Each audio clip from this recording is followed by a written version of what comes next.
Il est 12h20 et c'est l'heure de la chronique bimensuelle de la Maison de l'Europe, Centre d'information Europe Direct Limousin. Nous traversons aujourd'hui toute la Nouvelle-Aquitaine pour aller en direction du Béarn et plus précisément à la rencontre de Martina Massoli, responsable Europe Direct de l'association Piste Solidaire à Pau. Bonjour Martina et merci de répondre à nos questions.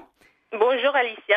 Bonjour, donc nous allons parler d'un projet mené conjointement entre tous les centres d'information Europe Direct de Nouvelle-Aquitaine, réseau dont vous faites partie, tout comme la Maison de l'Europe en Limousin. Donc ce projet est piloté par votre association Piste Solidaire à Pau et a pour but d'impliquer les citoyens de la région à l'occasion, je dirais, d'une série d'événements au niveau local. Il s'agit du projet Parlez-moi d'Europe Tour. Alors, nous avions, avant Martina, interviewé Piste Solidaire pour le premier projet Parlez-moi d'Europe qui avait pour objectif de faire remonter l'opinion de jeunes néo-aquitains auprès d'élus locaux sur diverses thématiques. Est-ce que vous pouvez nous rappeler très brièvement en quoi consistait ce premier projet ? Alors oui, vous l'avez déjà dit, en fait, les Parlez-moi d'Europe, c'est un projet Erasmus Place, des dialogues structurés.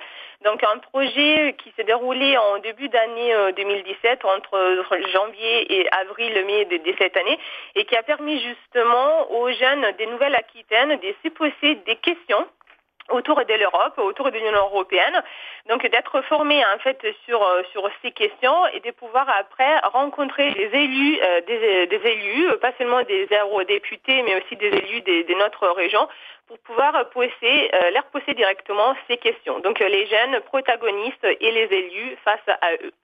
Pourquoi avoir voulu élaborer, je dirais, une nouvelle version de Parlez-moi d'Europe ? Là, c'est Parlez-moi d'Europe Tour. Est-ce qu'il y avait certains besoins qui avaient été identifiés lors du projet initial ? Alors justement, la grosse nouveauté, c'est l'effet que les Parlez-moi d'Europe Tour s'ouvrent au grand public. Donc il n'y a plus seulement les jeunes qui sont concernés, mais il y a les grands publics. Et notre objectif, si vous voulez, notre priorité, c'est d'aller en fait dans les petites et moyennes villes, celles qui sont plutôt dans les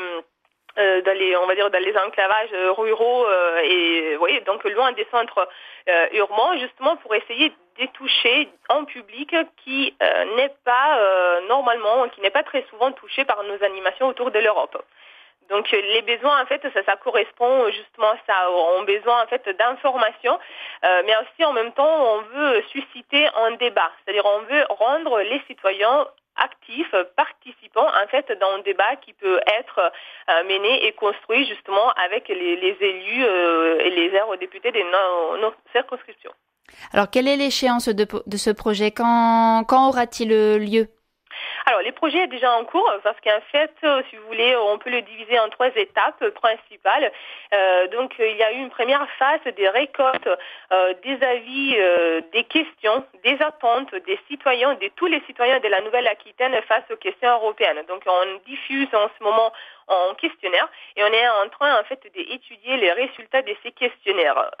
Pourquoi ? Parce qu'en même temps, on est en train de préparer du matériel d'information comme des vidéocapsules qui vont être utilisées pendant les tours. Les tours en soi, il ne va pas tarder à commencer. En fait, ce sera mi-novembre, fin novembre. On est encore en train de définir les dates, mais on va pouvoir les lancer très, très bientôt. Donc, les tours en soi prévoient 30 journées d'animation autour de l'Europe dans 30 villes de la Nouvelle-Aquitaine. Et donc, pour chaque journée, il y aura 2 animations autour de l'Europe et un débat Polka. C'est une méthode particulière qui permet en fait au public, aux personnes qui participent au débat, de participer activement, justement parce que notre objectif, c'est de faire remonter les envies et les attentes des personnes face aux questions européennes. Et lors de ces débats, on proposera en fait un système de vidéomatons, ça veut dire que les personnes pourront imaginer d'être face à un député européen et donc face à cette personne, qu'est-ce que j'ai envie de lui demander, qu'est-ce que j'ai envie que l'Europe fasse pour moi.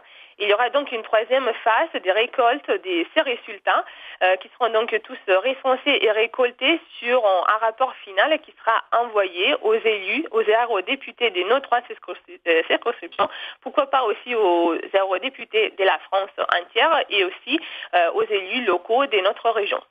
Alors nous sommes très impatients à Limousin de participer à ce projet. Est-ce que vous avez déjà une idée de quand cela se déroulera en Limousin plus précisément ? Alors, à Limousin, on va avoir une première date qui est le 30 novembre. Donc, on sera sur Brive. Et en fait, vous l'avez dit, on sera un peu dans les 3 anciennes régions de la Nouvelle-Aquitaine. Donc, dans les Limousins, dans les Poitou-Charentes, dans l'Aquitaine. Donc, les 3 anciennes régions.